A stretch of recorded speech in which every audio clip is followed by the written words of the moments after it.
Welcome back to segment 3 of episode 2. So today I'm here at Colorworks, the #1 creative hub in Queens. This creative playground has been responsible for providing some stellar work for some of our young, talented New York creators. But today, it's all about getting up close and personal with one of New York's premier entertainment lawyers in the industry. Barry Heyman of Heyman Law Group almost seems he was prepped at a young age to follow this career path. Spending over a decade in the industry, Barry has contributed and gave legal advice to some of our favorite artists. And today, you can add yourself to that list. Segment 3 starts now. You're watching Rhe.tor. So Barry, raised 30 minutes outside of New York City, township of Union, New Jersey. As an adolescent, you found a common interest for music with a fellow classmate that would end up being quite pivotal in your musical journey. How did this classmate contribute to the path that you're walking on now? I would say I was around 8 or 9. I was in summer school studying music, studying all different types of instruments. There was this kid there playing all these pop songs at the time. I was like, I want to learn what you're doing. And so I said, who do you study with? You have a piano teacher. And he gave me the information. And after a couple of years, I was about 10, and it led me on this path of studying music and piano with his piano teacher, and became our piano teacher and became our mentor. And still to this day, he's been a mentor of ours. And he's also pretty notable within the music industry. He's not only working and affiliated with New York University, but he's a leading musicologist, Dr. Lawrence Ferrara. So it was really a pivotal time in my career that I didn't even know about at 8 years old already. Spending time under a mentorship and playing the piano. By high school, you're now exploring other musical sounds, as well as traveling into New York more frequently. You're spending a lot of time with friends that are heavy into the DJ circuit. With that, seed has been planted for new guest genre of music.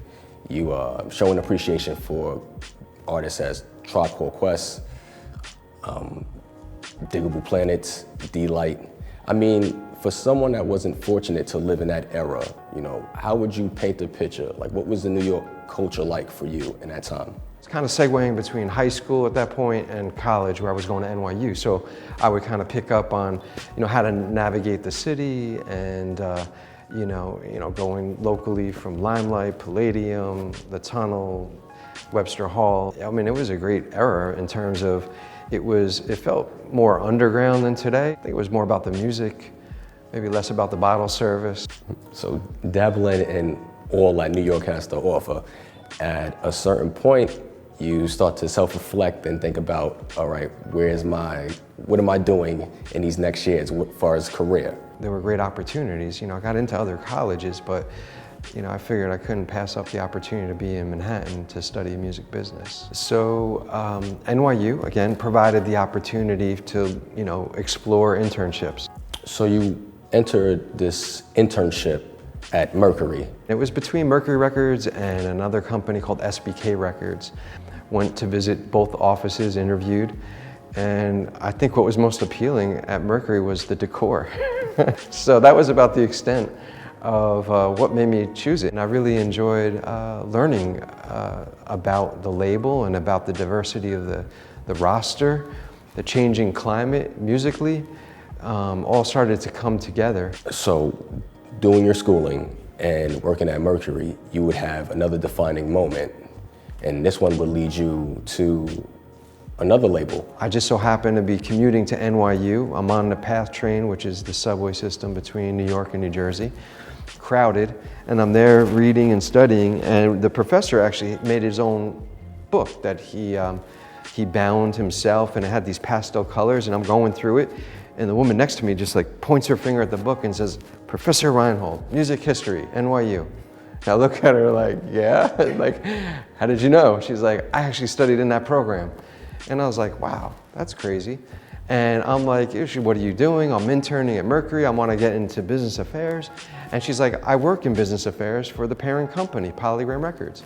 And I'm like, can I give you my resume? I'd love to intern there. A couple of weeks later, they got a call to interview for this internship in business affairs. You're at Polygram and you're handling mechanical sampling, licensing, and paying songwriters. You know, handling songwriting and doing the payout. I mean, it's something that was so personal. You know, when you first was exposed to it, was there like a shock value to see the amount of capital that was being distributed to these songwriters? The royalty department is really the closest one with the check in their hand. I would, be closer to it and could calculate and estimate, what the royalties were being generated. I just wanted to ensure that the writers and their respective publishers got paid.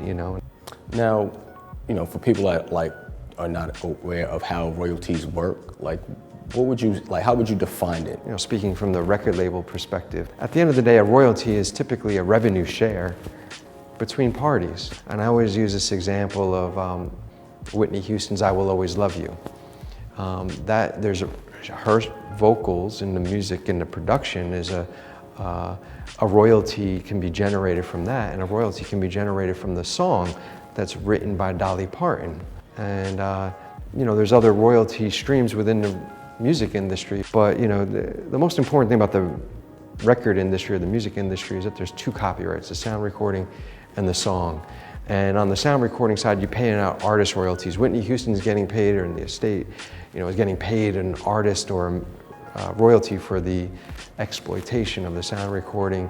Dolly Parton's getting paid for the exploitation of the composition. But those are the two from a record label perspective. Now, with songwriters, as I mentioned before, it's their earnings are pretty much divvied up from the artist's royalties. So, let me ask you, do you feel like songwriters have made financial gains in this industry, or is it still a long way to go for them? So it's interesting, coming from a background in the copyright department, we were talking about at Polygram, I'm paying the writer. I'm not really paying the writer at Polygram, we're actually paying sometimes the administrator, Harry Fox agency, who then pays the publisher, who then pays the writer.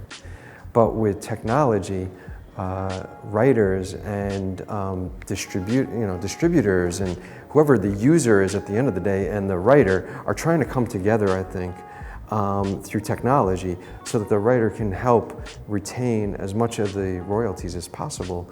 So I think, over the last few years, there's been good strides for songwriters, and I think we'll continue to make it a more efficient marketplace for them. How do you feel about this new generation and just the way that things are going on with streaming? More recently, and the issue for writing from a royalty perspective is that with streaming taking over downloading, which took over for physical distribution, is that equitable, what they're getting, what they're receiving? And so more recently, there was the Music Modernization Act helped to correct that and increase the royalties that songwriters are to receive pretty substantially, 40-something%. I mean, it started off very low, but it's better than nothing. And what's interesting beyond just an increase in royalty is can the writer eliminate some of these middlemen entities that are administering? And it's a pretty cumbersome project to administer all these rights, and therefore these companies, ASCAPs and BMI, performing rights organizations, and Harry Fox agency, and digitally through things called blockchain and through what they call smart contracts, which has all the writer information and the collaborators and how to get paid. So by connecting those dots without these entities in between, that also will help drive up the songwriter royalties. And I think we'll continue to make it a more efficient marketplace. But getting back to the change in how the business has gone since I started in the industry in the 90s to where it is now and how music is being distributed and consumed, it's much different. We're not just talking from vinyl, pun intended, to cassette, CD, download, streaming. When you get from downloading particularly to streaming, vinyl, cassette, all those physical formats, and even downloading kind of can be bundled similarly economically. But when you get into streaming, that's where things changed. Streaming has kind of disrupted the industry some bit. I mean, you would think that with those type of numbers that it would be a bigger payout. When you get into YouTube plays, when you get into Spotify plays and Pandora, spins, etc., the economics really are disrupted. Nowadays, there's no upfront purchase of $18 to buy a record.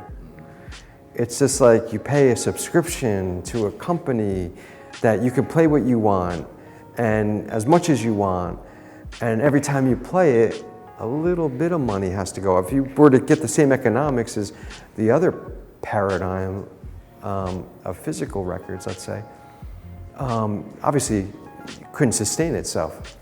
Where's that sweet spot between how we consume music today versus how we consumed music by that purchase? And so right now, if you bought a Bob Dylan album in the 60s or 70s or whatever it might be, or Michael Jackson record, that was it. You can play it out and there's no more royalties to be earned. But fast forward, if that was a digital age of streaming, you're still paying every time you play it. So it's just totally different paradigm. The money that's going to be earned isn't right now, it's potentially 10, 20, 30, 40, 50 plus years from now. So there's going to be like micro pennies along the way. So, I mean, until the day where things start to look up, because at this point right now, an artist can't survive on just waiting for these micro dollars to come in from streaming. What would you suggest that, in the meantime, until this paradigm switches, what do you think artists should be doing to kind of better their brand and just better their craft and making financial strides within the industry? Well, yeah, that's a good question. A lot of times these days, artists are DIY artists. They're do-it-yourself. They're going to be distributing it themselves. And you mentioned brand, and I think branding an artist these days, the artist can sell other things besides music. They can perform live, which earns a revenue.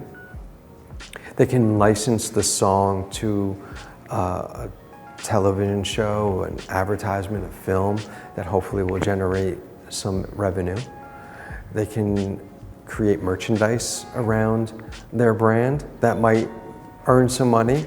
You have to be pretty savvy, you gotta be an entrepreneur. You have to, what's your forte as an artist? How can you maximize your earnings based on what you can do? Sometimes that means working maybe within the industry, outside the industry, to help finance what you're doing in the industry, and from just trying to expand into different creative areas, whether it be acting, sponsorships, endorsements, things along those lines. So, I think artists these days have to look at their career a little bit more holistically. So, fast forwarding time, you founded your own firm, Heyman Law. What was like the inspiration, like the motivation for you to want to just now have something of your own? Maybe a combination of a couple things. At Polygram, eventually when they merged with Universal, I got laid off, the job moved to LA. I just thought, well, if I'm gonna do my own thing, maybe I should do it while I'm single, young. So I felt like it was a less of a risk, and I didn't want to have a shoulda, woulda, coulda retrospective look at my career. Now, Barry, anybody can, have the idea to found a business or, but it takes, ingredients of passion, network, funding, personal capital. I mean, walk me through the beginning stage of you building building, Heyman Law. Like, what was that process like? What was that? What was the struggle like trying to build it to the success that it's having now? Definitely a lot of figuring out, struggle, good word. Along the way, I've had great mentors to help guide me through the process of establishing a firm. And, it slowly builds like a snowball, and then one thing leads to another, And I got more comfortable with networking, and then I wanted to create my own networking event, where I was like, well, I have this cool client and they could utilize the services of this photographer, or, et cetera. And I started creating my own networking events. And I just thought, like, trying to help people and bring them together. And eventually it would maybe circle back around to me to do more legal, or for them to consider me. So, I started a networking event called Toasted Almonds. It's been on for like 6 or 7 years. And so that's another platform. Just like anyone else, you have to have a platform to market and promote what you do as a creative, as a lawyer, et cetera. So Heyman Law has helped and contributed and gave like expert advice to clients such as journalists and personality hosts and producer Sharon L. Carpenter, Brooklyn-born Grammy award-winning Maya Zuzana, recording artist and love and hip hop star Bridget Kelly. The cool thing about having this under your belt, you have the opportunity to connect and build these relationships with these clients. And sometimes it goes beyond just the business aspect of it. And one person particular that you were allowed to, like, I guess, build this relationship with was a recording artist, Grammy nominated businessman, philanthropist, Aloe Black. How did all that develop? So, with Aloe, that was an interest. We met through a law school student, a mutual friend, a friend of his, a mutual friend. He was based out of California, but he studied law here, and he said, hey, I have an artist that's coming to New York. I think you might need help with a record deal. And we developed a rapport and developed a good relationship with Aloe, and the opportunity to sign with Stone's Throw Records presented itself. He was up in the air. Should I wait? Should I go to a major? And I said, maybe you should go with Stone's Throw. A bit of a stepping stone, to maybe a major label. You don't want to just maybe start there and then there's really no foundational fan base. And so we developed a good rapport because we would travel to different conferences and festivals, and it's a grind, and he's still out there doing his thing. I've been fortunate to be able to provide advice and nurture relationships with these folks, and I enjoy it. Barry, often with emerging artists, they fall into just really focusing on just their craft, and they often forget about like the legal aspect of things, and I think with Heyman Law, I think one of the things that you guys practice is intellectual property. I think this is like the core, I guess, a foundation for artists to have more of an understanding and kind of navigate their way through the industry, but for ones that are like not familiar with intellectual property, I mean, what areas does it cover? Intellectual property is the broad category of these creations of the mind. As an artist, you're kind of doing different areas to try to, build upon, your promote and market yourself. So you're going to be doing different things: songs, recordings, creative works in general. You have things that are not tangible, like songs and books and even choreography. Those are copyrights, and those are one of the areas within intellectual property. One of the things that creatives and businesses that I work with need to also consider is protecting their name, their logo, their slogan. that is also part of intellectual property. So I work with clients and working with co-counsel to protect that area. So Barry, where do you see just the industry moving towards in the next 5 years? What I see a lot of are talent coming to me trying to say, well, there's a lot of options, maybe overwhelming amount of options. On the one hand, it's great that there's these options to marketing companies, distribution companies, companies that have a heart and a soul to them and want to treat the artist fairly, companies that are trying to get rid of the middleman and do those blockchain and and go direct. I think there's going to be a lot of options out there for the talent. From an artist perspective, whether they need to work with a major label, I think has also changed. The barrier of entry historically was really high. My first internship was trying to get records in mom and pop shops across the country. Recording costs were extremely high. Productions were hundreds of thousands of dollars. Nowadays, you can produce a hit song, for a lot less in a bedroom. I think the hit song right now around the world is exactly that, with no major company behind them. And so the barrier of entry, the cost of production are down, the options are out there. You can go direct to consumer right through YouTube, through all these different platforms that allow you to do that. And then there's companies that will assist along the way.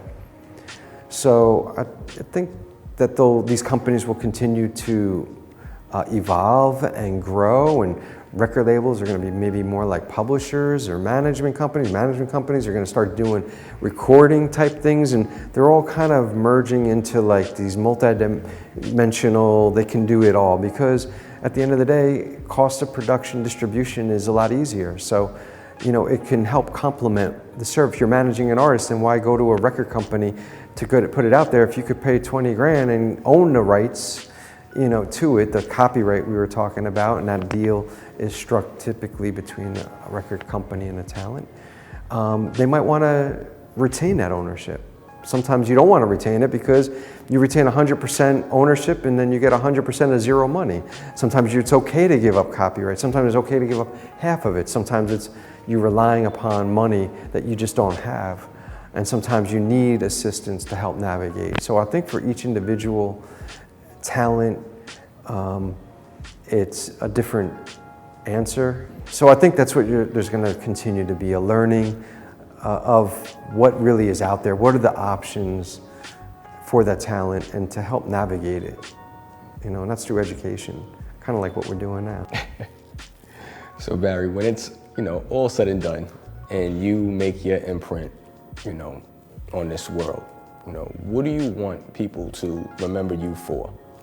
I like for people to be able to accomplish their goals, and if I can help facilitate that, that means a lot to me. If I can help bring along the next student to be educated, to not being taken advantage of, and hearing the horror stories that you do hear of, and that they can enter into a contract and business negotiation, light bulbs should hopefully go off for them to know what they need to take that next step and to feel good about what they're about to endeavor into. Well, Barry, you said it best. All right. Thank you. All right. Thanks a lot.